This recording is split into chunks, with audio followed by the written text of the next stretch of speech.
بسم اللہ الرحمن الرحیم۔ السلام علیکم۔ 2 ماہ سے کوئی میرے دروازے پر روزانہ کچرا پھینک کر چلا جاتا۔ بڑی کوشش کے باوجود وہ پکڑ میں نہیں آیا۔ اہلیہ نے کہا کہ یقیناً یہ محلے کا کوئی ایسا بندہ ہے جو فجر کی نماز باقاعدگی سے پڑھتا ہوگا اور مسجد جاتے ہوئے یہ کارنامہ سر انجام دیتا جاتا ہوگا۔ اب مسئلہ تھا میرا اپنا۔ میں پکا نہیں کچا مسلمان تھا۔ روزانہ 10 بجے اٹھ کر فجر قضا پڑھا کرتا تھا۔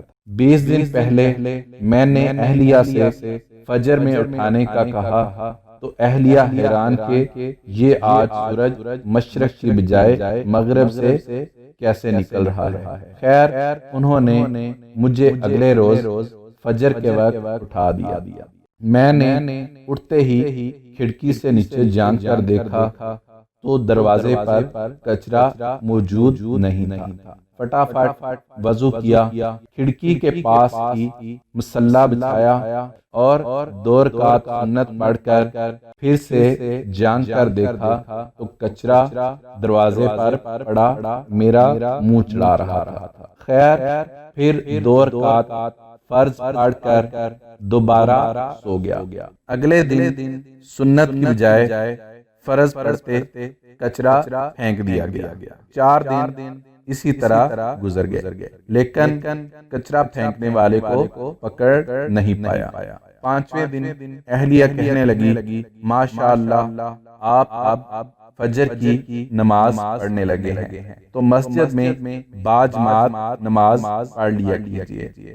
بات دل کو لگی اور 5ویں دن سنت گھر میں پڑھ کر جماعت سے 15 منٹ پہلے دروازے پر کرسی لگا کر بیٹھ گیا اور محلے کے نمازی حضرات کو آتے دیکھنے لگا کہ کس نمازی کے ہاتھ میں کچرے کا شفر ہے۔ لیکن افسوس سارے خالی ہاتھ آتے دکھائی دیے۔ نماز پڑھ کر آیا تو دروازے پر کچرا موجود نہیں تھا۔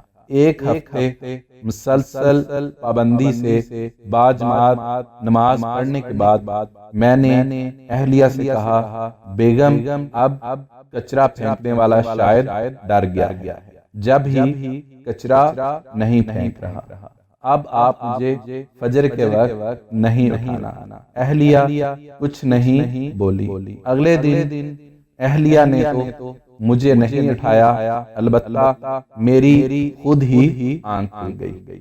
کھڑکی سے جھانک کر دیکھا تو کچرا دروازے پر موجود تھا۔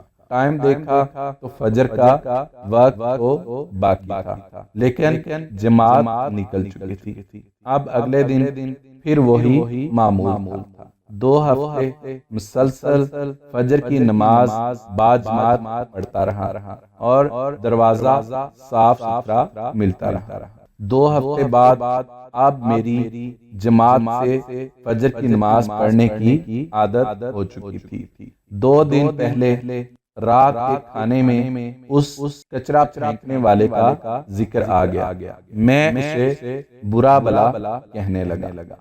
علی بولا ابو آپ اسے برا تو نہ کہیں، بلکہ وہ تو آپ کا محسن ہے جس کی وجہ سے آپ فجر کی نماز باجماعت پابندی سے پڑھنے لگے ہیں۔ علی کی بات سن کر میرے دماغ کو جھٹکا سا لگا اور سب کو غور سے دیکھنے لگا۔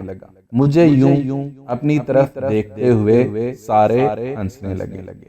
عمر کہنے لگا ابو آپ کی وہ محسن اور کوئی نہیں بلکہ امی ہیں، آپ امی کا شکریہ ادا کیجئے۔ میں نے اہلیہ کو دیکھا تو کہنے لگی جب سیدھی انگلی سے نہ نکلے تو ٹیڑھی انگلی سے نکالنا پڑتا ہے۔ پسند آئے تو لائک اور شیئر بھی کر دیں۔ دعاؤں میں یاد رکھیے گا۔ اللہ حافظ۔